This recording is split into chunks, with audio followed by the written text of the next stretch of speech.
Hi, it's Pete from the Homestead Kitchen. I'm going to be cooking a few things today that you'll be cooking on Christmas Day, and hopefully I'll make it a little bit less stressful for you.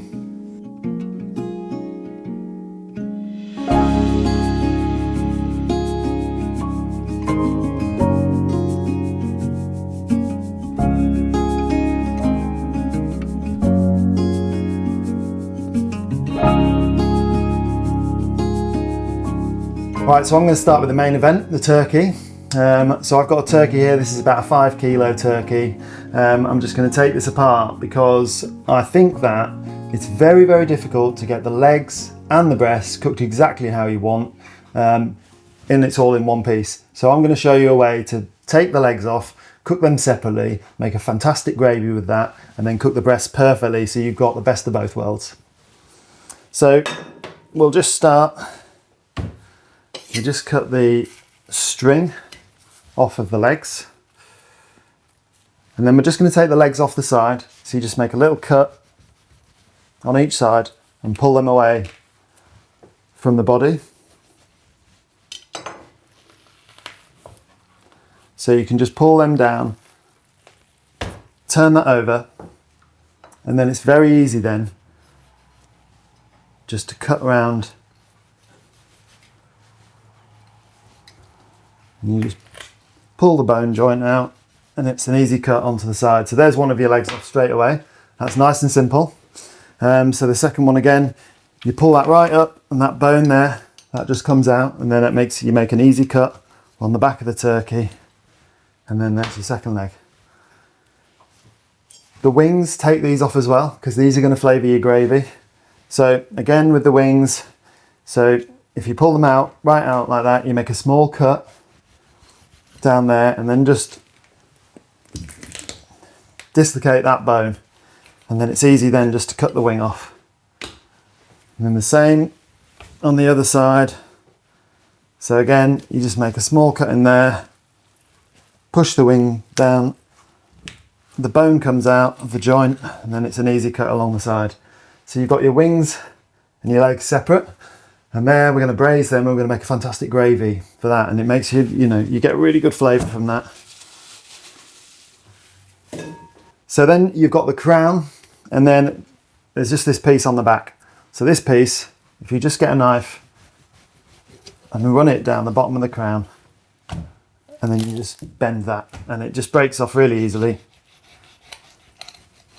And that piece again, that's going to go in to make the gravy full of flavour and give you a nice rich flavour.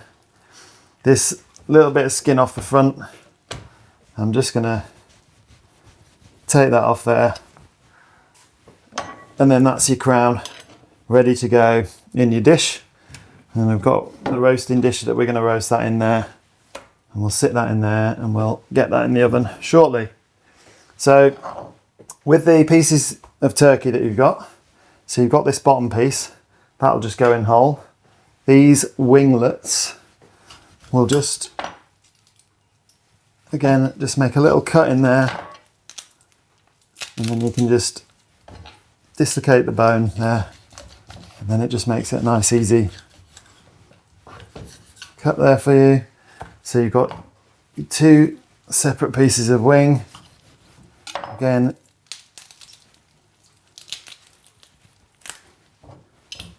break that bone apart, and then you just got a nice easy cut through there. And then with the two legs, I'm just going to keep them whole because I'm going to present them. All of this here is going to be for the gravy, for the flavour, but these legs, I'm going to be braising them off and then finishing them in the oven. So you've got a beautiful braised turkey leg to go with your very, very succulent turkey breast. Okay, so for the braised turkey legs, which you're going to make your gravy from, I just got a little bit of veg to braise them with. So we've got some celery, carrots, garlic and shallots. So just very roughly chopped, because all this is going to be strained out of the sauce in the end. You're not presenting any of these things. So, I mean, these carrots aren't peeled, but I've scrubbed them clean, so you don't need to peel them because again, they're going to be strained out. So this is called a mirepoix in French. It's like a classic French vegetable selection that goes in braised meats, braised fish, in stocks, and it's kind of like your aromatic vegetables. So again, you can see I'm just really roughly chopping them. There's no need to be precious about the way you're chopping these. I'm putting in a whole clove of garlic, a whole bulb of garlic even, and I'm just going to cut that, the whole thing, and I'm just going to put that in there. And then some shallots. Just cut them in half, take the middle bits out, and again, just really roughly chop them, because they, you know, the size isn't a problem. They're going to be in the oven for about an hour and a half, so they're all going to cook down nicely.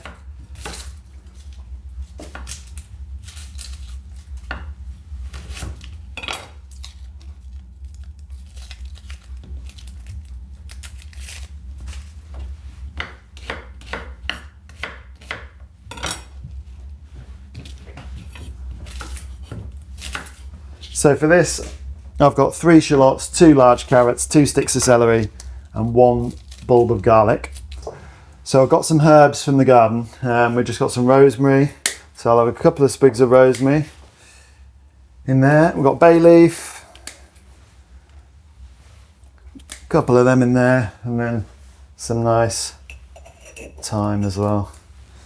You should find them, if you've got a herb garden, they'll all should be still doing well in your garden. So there we've got the selection of veg, here we've got the turkey, and now I'll show you how to get that on. If you're thinking about putting herbs into your garden, I would definitely recommend thyme and rosemary. You get them all year round. A little bay bush as well. They're pretty hardy bay bushes now, and they survive the whole year, and you've got herbs then in the winter that you can use. Once they're established, they keep you going throughout the winter. And in the summertime, you use a lot of parsley and chives in the summertime. I think they're the 2 big ones really. So if parsley, chives, rosemary, thyme and bay. If you like sage, put a sage in as well. They're really easy to grow. So for the roasted turkey legs, got a roasting dish on here. I've got it nice and hot on the stove, just a little bit of olive oil in there, and then I just want to get a bit of colour on all sides of these, just to get that flavour, that nice roasted flavour into your gravy. And just drop them in there.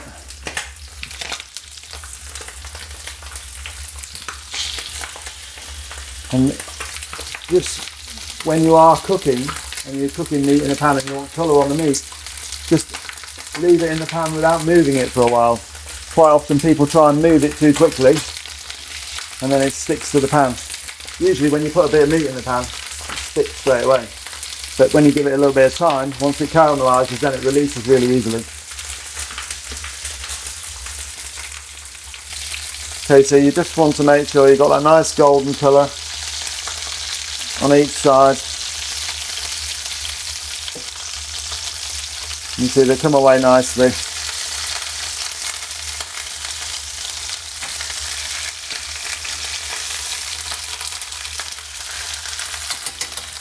So roast potatoes are a very, very important part of your Christmas dinner. So I'm just going to show you how to do this to make it nice and simple. The idea, obviously, you want crispy on the outside, nice and fluffy in the middle. So this job that I'm going to do now, this is going to be done the day before, because the best thing to do is blanch your potatoes just in some salty water, drain them off, cool them down overnight, and then fry them in the oil in your oven tray the following day to get the nicest crispy. So we're just going to cut these into your bite-sized pieces and then straight into some cold water. I'm going to put a little bit of salt in the water as well, so they're getting seasoned on the inside. That's also really important, because if you don't put salt in the water, you'll season them on the outside, but when you're eating the middle part of the potato, it won't taste like it's seasoned. So it's good to get salt into the vegetable when you're at the blanching stage in the water.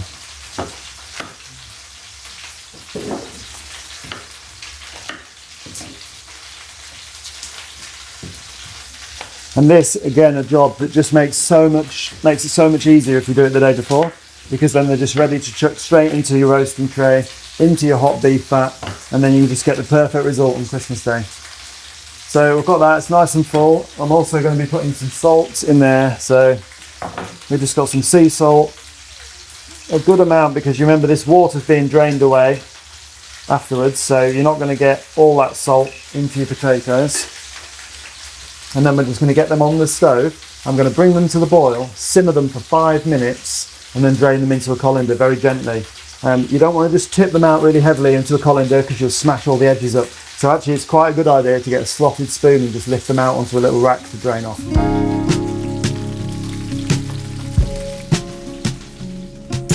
With your Christmas dinner, so this turkey that I'm cooking now, the legs, braising the turkey, making the stock for the gravy, you can do this the day before. So it just takes a lot of that stress out. Trying to do this on Christmas morning is a lot of effort. So you want a lot of the things I'm going to show you today are just tips to make it a little bit easier on Christmas Day.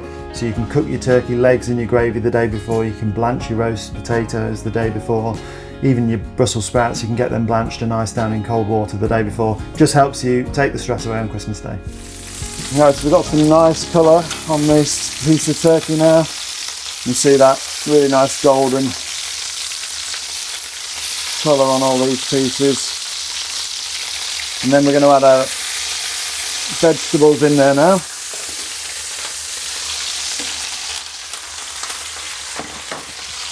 And we're just going to cook all that.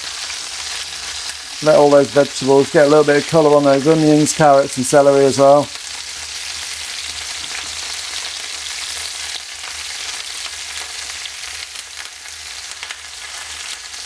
So once the veg has softened up a little bit, you've got a little bit of colour on the vegetables, then we're just going to add half a bottle of red wine. Nothing too extravagant, just a reasonable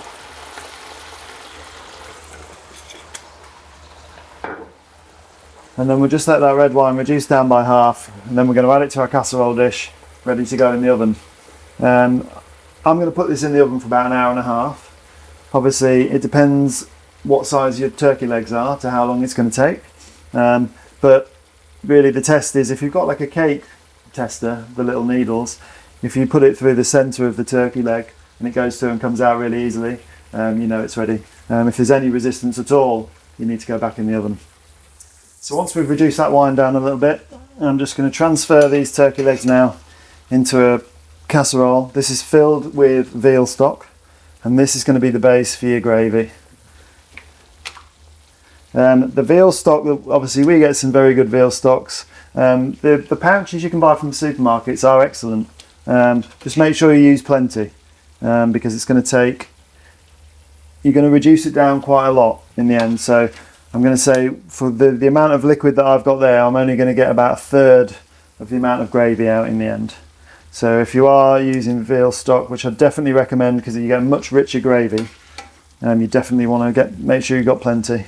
If you haven't got any veal stock, if you just had some stock cubes and some water, that would be okay. It wouldn't be quite as rich and gelatinous as it would be if you got veal stock, but it'd certainly be very good. You'll get so much flavour out of the turkey legs that it'll flavour the stock and it'll be absolutely delicious. The last thing I'm just going to throw in quickly is just that bottom piece of the turkey. I'm just going to let that simmer away a little bit in there. The bottom piece of the turkey carcass, that'll just stay in there for about 5 minutes, just to soak up a few of those juices, and then that'll go into the casserole with all the reduced red wine and the vegetables.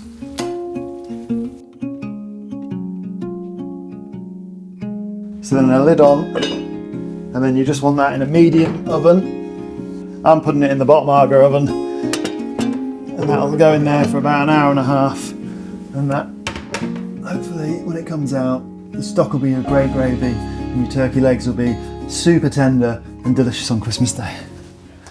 So these potatoes, they've just come up to simmering, so I've just turned them down. They don't want to be boiling rapidly, just a gentle simmer. As soon as they've come up to that, 5 minutes on your timer, and then they're ready to take off. So the potatoes have been on simmering away for 5 minutes, and as soon as they've done that, just take them off, get a slotted spoon and just drain them onto a tray with a rack on like this. So they're going to dry out really nicely. They're a little bit fluffy around the edges, which is great because those little crumbly broken bits are going to get nice and crispy in the oven when we roast them.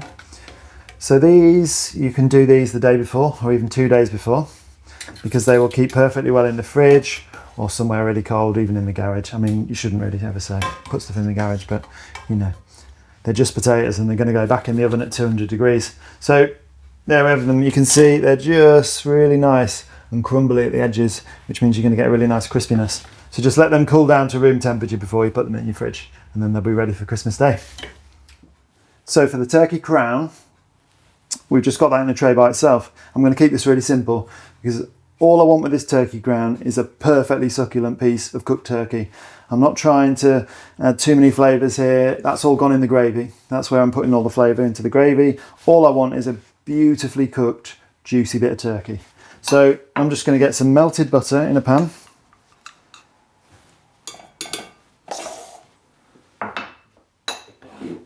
And this is cold at the minute, and I'm going to pour the melted butter on the top of this, and it should coat the whole turkey crown with butter. And then I'm just going to season it with salt and pepper, and I'm going to put this in the oven for about 1 hour and 15 minutes.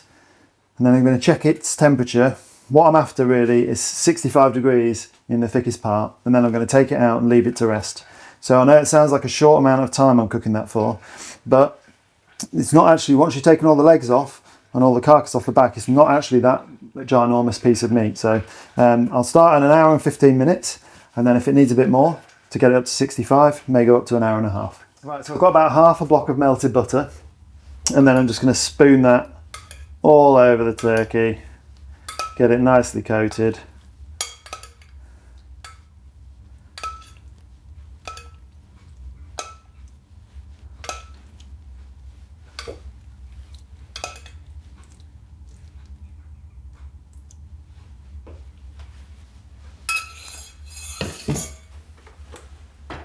And then plenty of salt and pepper all over.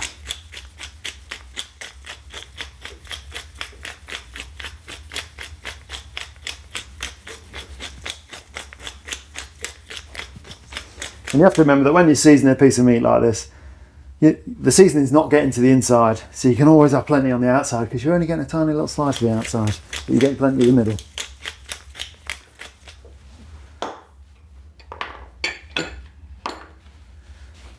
And then I just use sea salt here, like sea salt flakes. Just make sure you scrunch them up a little bit, because quite often in these sea salt flake packs, they come in quite big pieces, but you don't need them in such giant pieces. So scrunched up nicely.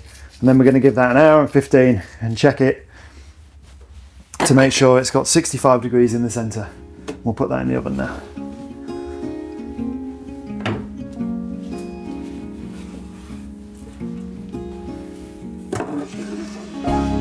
So the Brussels sprout, I mean, it's not my favourite brassica, but obviously it's a must for your Christmas Day lunch. Now, they are a little bit bitter, but I'm going to show you a way of serving them that I think just turns them into something that's nice and traditional into something that's delicious and, you know, a must on Christmas Day. So I'm just going to make a little bit of blue cheese sauce to go with these. I've got Yorkshire blue cheese, a little bit of whipping cream. I'm going to blanch them in some salted water first, which, as a top tip, you can do the day before. Blanch them in salted water for 4 minutes, and then straight into ice water. Let them chill down completely and keep them in the fridge. And then when you're reheating them to make your sauce with, you can just do that the following day. You've not got to do the blanching in the water bit first. Just again, makes your life easy on Christmas Day. So the sprouts, we're just going to drop them in the salted water, and then we just put a timer on for 4 minutes. Right, so after 4 minutes, you're just going to lift them out. If you want to do this the day before, you just need to put these into some ice water. But you can cook them straight away, which I'm just going to show you how to do now.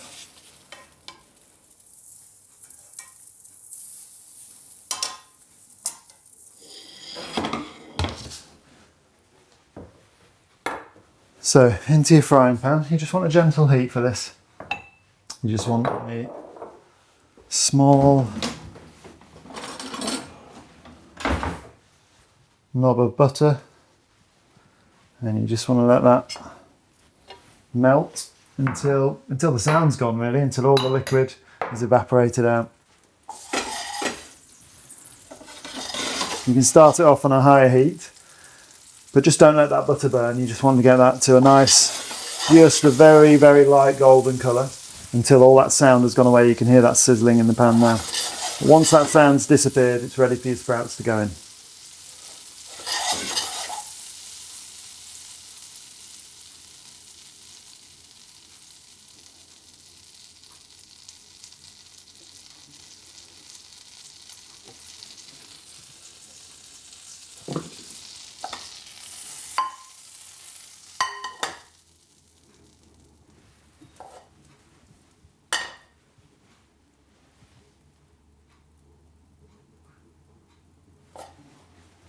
So just got a very, very light golden colour on the butter. Just drop those sprouts in. Get a little bit of colour on them.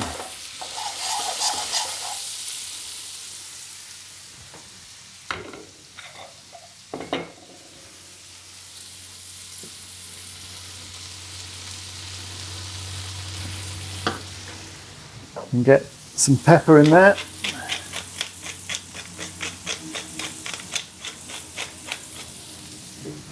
And a good pinch of sea salt.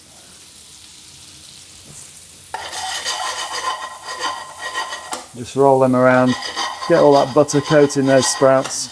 So once these have got really nice colour on, they smell absolutely delicious at the moment, that roasted cabbage flavour. So then we're just going to add a little bit of whipping cream in there. And you see that just starting to reduce down and thicken up. Then we're just going to break up some of this, but this is Yorkshire blue cheese, this one, so it's a really soft, really melts really easily. It doesn't have a rind on it either, so it's really good for using into sauces. We're just going to break all that up into there, and we're just going to get that back on the stove, and just to melt all that together to make a nice kind of sticky blue cheese sauce, which coats the sprouts beautifully. So you know, every mouthful you're getting a beautiful flavour of the blue cheese sauce. Obviously, it's difficult for me to say exactly the amount you're putting in because I'm cooking. That's probably enough there for 4 people, but you might be cooking for 6 or 8, or 10, 12, quite big numbers on Christmas Day. So the cream, you just really need enough to cover the bottom of the pan in cream, and then just with the blue cheese as well, crumble. You probably have you're probably gonna have as many pieces like that as you have sprouts in the pan. You know, you want it to be nice, strong flavour. The best thing you can do with that really, again, is put a little bit in, and then if you need to, you can always add a bit more. You can add more cream to it if you need a bit more sauce. You can add more blue cheese if it's not tasting of blue cheese. Don't be afraid to add a little bit more, but don't go too much at the beginning, because that's when the problems come in, when you've got too much in at the beginning. So you can see this now, that's all melted together, a thick blue cheese sauce. And those sprouts, you see, I blanched them for 4 minutes. They're still bright green, so you've still got a nice flavour. You know, you've still got the nice freshness of those sprouts. But that sauce, you can see that in there, nice and thick. Just coats the sprouts perfectly. And then we'll just put them into a serving dish.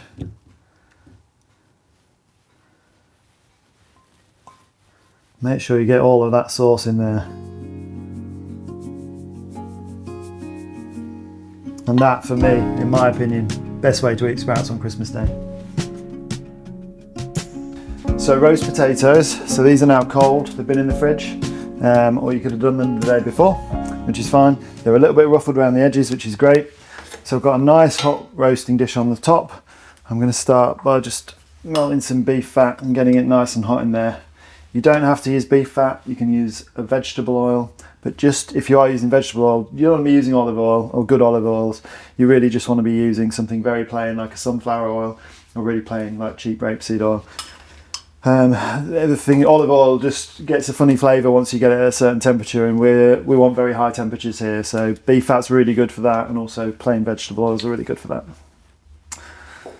The key really to doing roast potatoes is the space you allow between the potatoes. Each one needs to have space around it basically, so you can't pile them on top of each other or have them really crowded in the dish. So I've got a really, really big dish. I've also got a lot of beef fat in here as well. The best way to make a roast potato is to shallow fry it in the oven. So this beef fat's going to get quite deep here, and you want to get it nice and hot till it's nearly smoking. You get the oil nice and hot, you can see, I don't know whether you can see on the camera, but there's a little bit of smoke just starting to come from that beef fat now. The important thing with your roast potatoes, obviously I didn't say earlier, is to just make sure you get good potatoes. you can't use baking potatoes for roast potatoes because they're too high a water content. So you need like a good kind of mashing potato, really. Something like Maris Pipers are really good. That's a really good variety if you can get hold of them. But it should say, if you're in a supermarket and you're choosing potatoes, it should say on the packet what it's good for. So once we've got that oil nice and hot, you just gently get these potatoes in. You can hear them sizzling away nicely. So it's like almost like a shallow fryer. Just be careful when you're putting them in because the oil's really, really hot. And you can see how much space they've got around there in the pan. They're not touching each other. You could probably fit maybe 5 or 6 more in there, but that's your limit really for a tray that big. So we just give them a little swirl around. I just want to make sure they're all coated in beef fat before they go in. I'm not going to season them now because they've already been seasoned a little bit in the water that we cooked them in, but I am going to season them at the end when they come out. I'm also going to add some thyme into this, but again I don't want to put it in now because this is going in a very hot oven and the thyme leaves will just burn and they'll go really black in there, so I want a really nice fresh thyme at the end. So when they're finished, I'm just going to put some sprigs of thyme in when they come out of the oven, just to infuse in that fat, soak up into the potatoes, so we've got a really nice fresh thyme flavour at the end. Right, so they're all coated, nicely sizzling away, and then into a hot oven. They're probably going to take 45 minutes, maybe, yeah, probably about 45 minutes. You want to check them maybe at about 35, but I think these will take 45 minutes in the hot oven.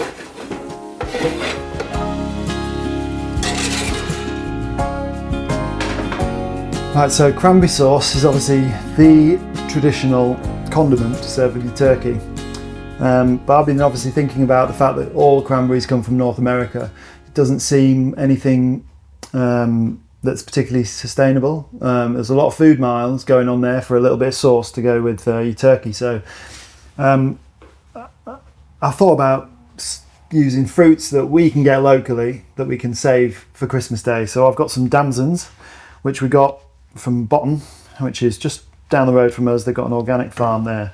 So I saved them in the freezer, and then I've got 250 grams of stone damsons in there. The profile of damsons quite similar to cranberry. You've got that tartness, you've got that slight bitterness, so it works perfectly, the same as cranberry. And to go with that, I've got 60 grams of sugar. I've got 125 millilitres of port.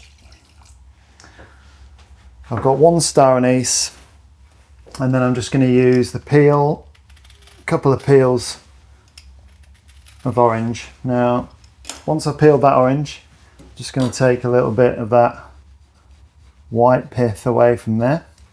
It's a little bit bitter, the pith, so you're really just after the zest only. There's a little bit on that one as well. So yeah, cranberry, obviously, traditionally, it's come from Thanksgiving from America, so it's not anything that's deeply rooted in British culinary history. So I'm going to try and change that a little bit and try and promote the use of some local fruits. So with this orange, we're just going to fine julienne of that.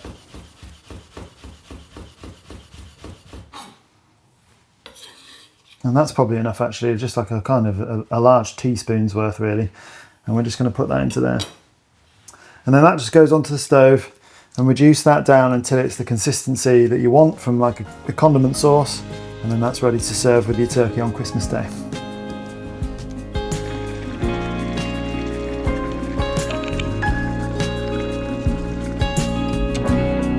So that's reduced down. It's a nice thick glossy sauce now. And then just transfer that. That can be made a week in advance. It would keep really nicely in the fridge. But yeah, a couple of days in advance to make it. That's great. Take the star anise out and then just get that into your bowl. And it looks a little bit thin now, but obviously as that cools down, that'll thicken up quite a lot. And you've got a beautiful glossy damson condiment sauce to go with your turkey. So we're not using cranberries. So, chipolata, an essential on Christmas dinner. I've got some honey, I've whole grain mustard to go with it. And I like a large, quite a longer sausage. So we just wrap these up. And it's nice with a long sausage, you get a whole bit of streaky bacon on there. And we're just going to put them in a dish. Now, I'm going to cook these first in the oven, and then I'm going to add the honey and mustard at the end. You don't want to add the honey and mustard at the beginning because the honey will burn and you'll get a kind of a little bit of a bitter taste to it. So it's really important, cook your chipolatas, and then the honey and mustard glaze goes on at the end when they come out of the oven.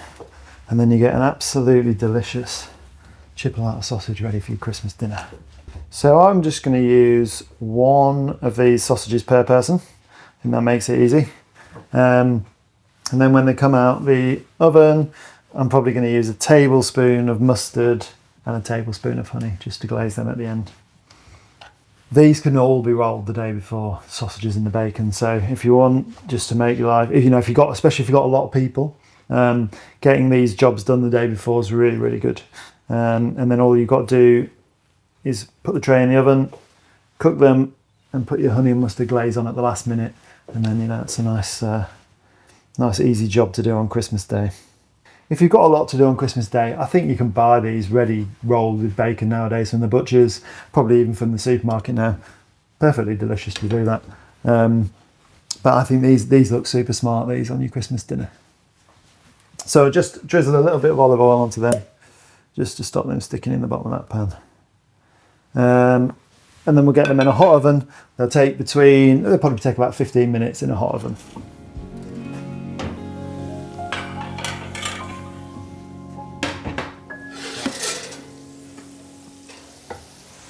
So we're at the halfway stage with these roast potatoes. You can see the bottom half is nice and crispy.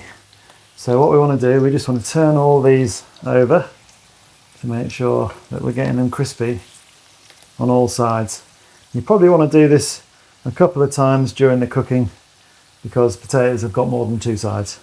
So you just want to make sure that every side is getting submerged into that hot beef fat and getting nice and crispy.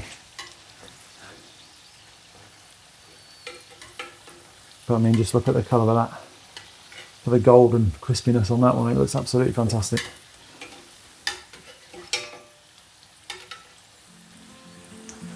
And then just get them back into the oven.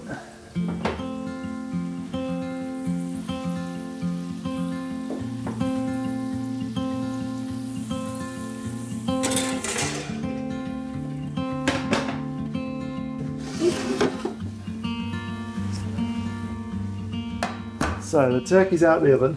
That's been in for an hour and 15 minutes.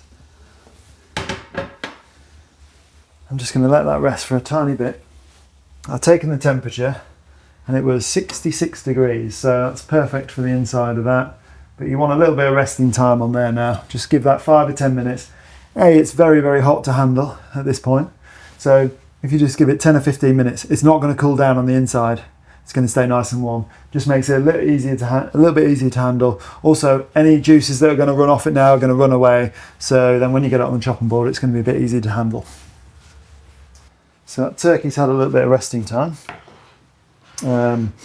So carving turkey, there's basically, obviously there's two breasts on the bird. There's one there, there's one there. So this is the chest bone down the middle. So you just need to cut either side of that and then pull the meat away and just carve away nice and easily. Hopefully I'll be able to show you how that's done. So you see that's the middle. So I'm, half a centimetre to one side. And I've just cut all the way down as far as I can go. And then the next thing I would suggest doing is coming up towards the top. And you can see where the rib cage is on the inside here. I'll show you there. You can see where that rib cage is, so you can bring the knife round that rib cage. So then that's all coming away nicely. And then you can just start cutting a little bit further down.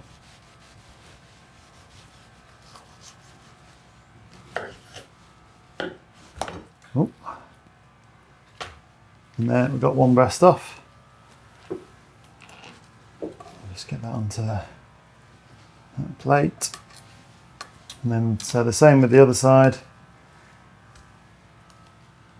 Just get the fork in. And then you're just cutting down just to the side of that bone that's in the centre. Again, just cut all the way down as far as you can.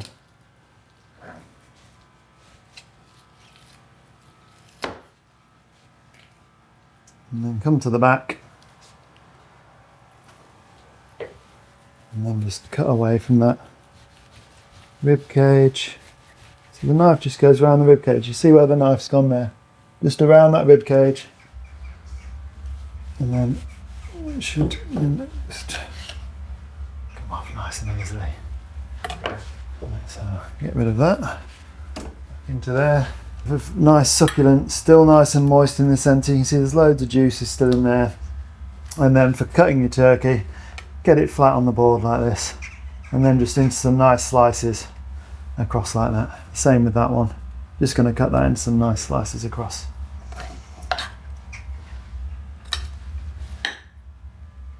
But if you want to present it on the table,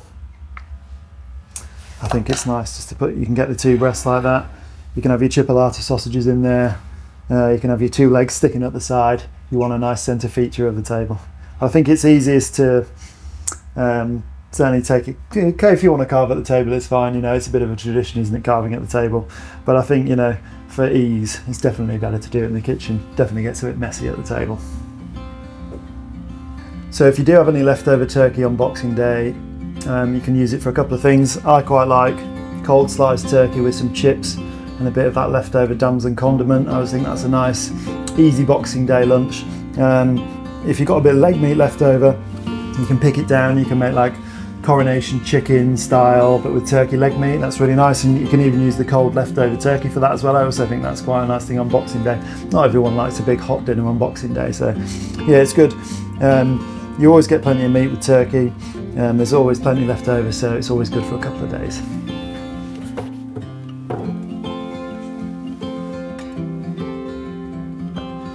Right, so that's the turkey legs. Your gravy out of the oven. That's been in for an hour and a half. And we're going to pass the liquid into this pan, start reducing that down ready for the gravy. The turkey legs we're going to put on that tray, and then we're going to finish them in the oven so they get just a nice crispy skin on the top. So we'll see what's in here. Look at that little casserole boiling away in there. So we don't need, well, I mean, you can put them in if you want, but there's not much meat on them. Those little wings.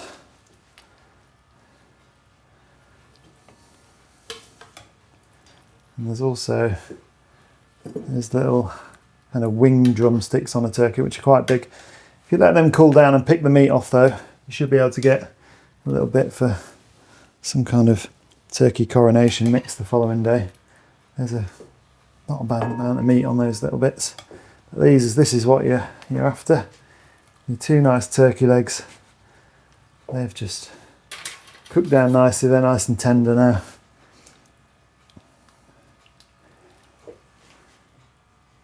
We'll just get them onto a tray.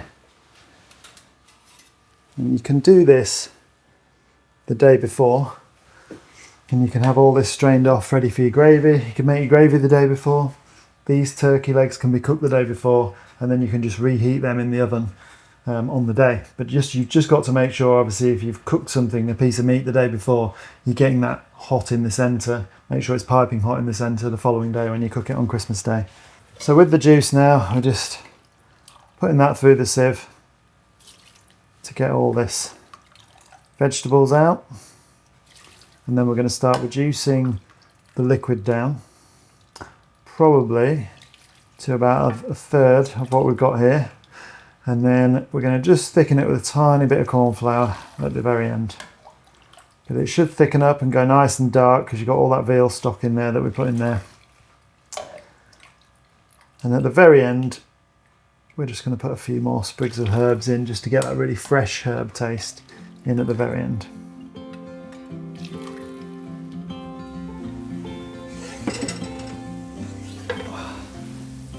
Right, so those roast potatoes have been in there for about 50 minutes. So they are looking lovely and golden, they're beautifully crispy. So now I'm going to add some thyme, just while they're cooling down in that pan. I just want to get some flavour into that beef fat now. You can hear that thyme sizzling away.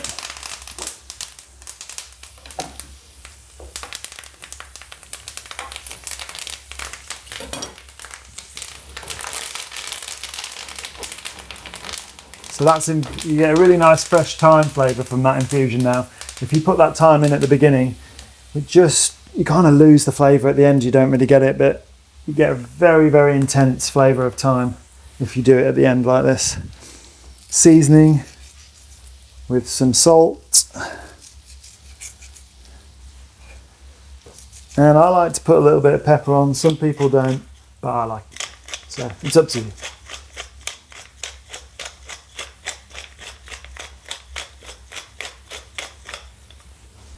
So if we just give that about 5 minutes, just stir that around in the beef fat, you can hear all that thyme sizzling away. Well, that's all the flavour coming out of those thyme leaves into that oil.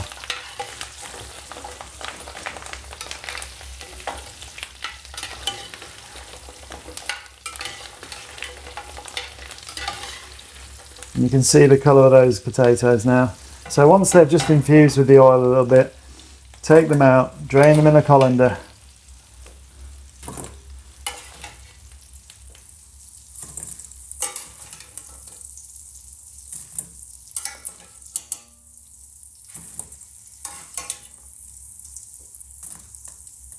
And just let them drain off for a couple of minutes. You can see the colour of those. They're all like all over crispy, lovely golden colour, and then you've got that lovely flavour of thyme in there as well. So then we can just take these roast potatoes out and they are ready to go. If you need to leave these for a minute or two on the side, or even half an hour, if they're done a little bit early, that's fine. You can just reheat them back in the oven just as you serve them. But we'll get all of those roast potatoes into this dish.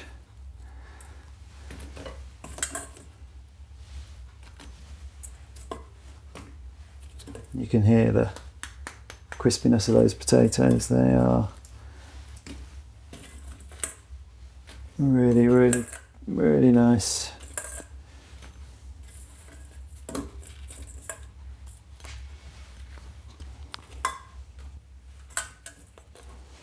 And then I like to just get one of these nice sprigs of thyme and just a little bit of garnish on the top there. And there you've got my perfect roast potatoes. So, the chipolatas they've been in, so that was 15 minutes in a hot oven, and then you just want to let them cool down a tiny bit. So I'm just going to add some whole grain mustard and some Goathland honey to this. We use a heather honey from Goathland, which has got really, really nice flavour, very strong honey flavour. So again, like I said, you don't want to add these, you just got to make sure you add the honey and mustard at the end, not at the beginning because the honey burns. So just get some mustard on there, a large teaspoon really.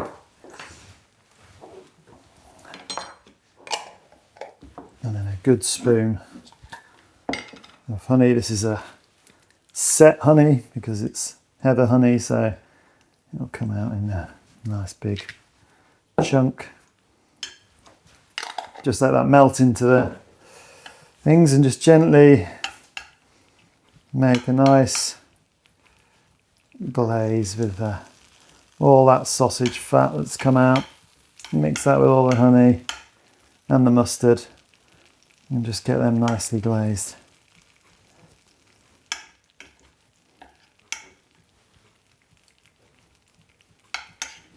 This is one of my favourite parts of a Christmas dinner, I think, because always tastes good, the sausage wrapped in bacon, no matter who's cooking. One of my favourite things as a kid on Christmas Day.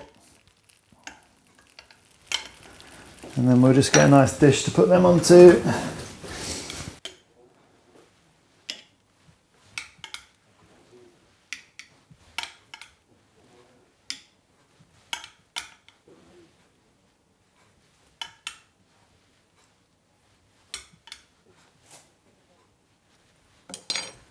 And then don't forget then just to mix in the last of that honey and mustard and just get a bit of that dressing just over the top of those sausages.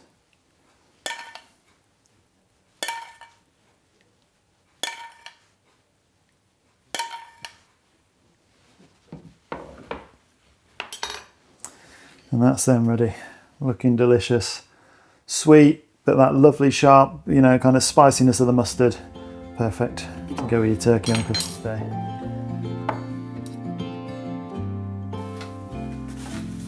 Right, so they're the turkey legs. They've just been in the oven for, a hot oven for 20 minutes. Obviously they were already hot in the middle, so all I was after was crisping up the skin. They might take a bit longer. They'll obviously take a bit longer if you've done them the day before and you're reheating them. But again, just check, this is the thickest part here, just check with a knife or with a little cake tester that that's piping hot in the middle. So we'll get these on the plate with the turkey. And the meat from these legs will just be falling off the bone now. All you need to do is get a couple of forks and just pull that meat off. It's beautifully tender. We can just dress the plate with a couple, you know, get a few roasties on there. It's nice to present the turkey maybe to the table before you carve it, and it's nice just to get a few of the ingredients that we've used just to dress that plate. Just tuck them into there, and a few bay leaves just into there, and there you've got your plate of turkey for Christmas Day. Beautifully succulent breasts, tender roasted legs, your chipolatas and lovely crispy roast potatoes. The liquid that we braised the turkey in, that went into this pan. The pan was 3/4 full, now it's 1/4 full. So you've got a very glossy, and that has thickened up a tiny bit because we've got veal stock in it, but it will still need a little bit of thickening up. So I've got a little bit of corn flour and water, just a little bit. And obviously here, depends how thick you like your gravy. Some people like it really, really thick, so just put a little bit more corn flour in. But I'd probably put about a heaped tablespoon into there. And I'm going to say I like it in the middle. Don't like it too thin, but not too thick. So we just pour a little bit of that corn flour in.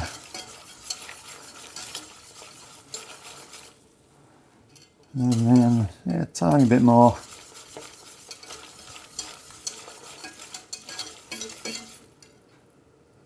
And just make sure each time you let it come back to the boil, so you'll see exactly how thick it's going to get. I'm definitely going to go with all that corn flour.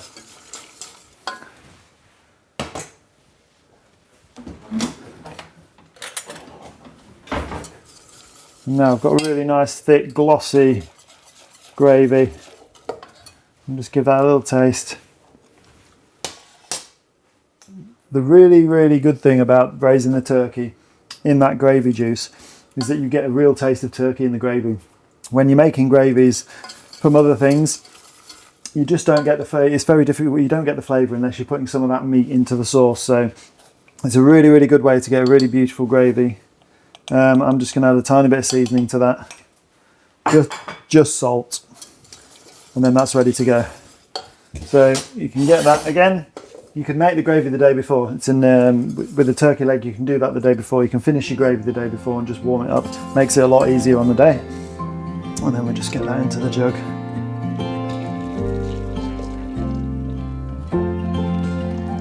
Beautifully succulent breasts, tender roasted legs, the chipolatas and lovely crispy roast potatoes.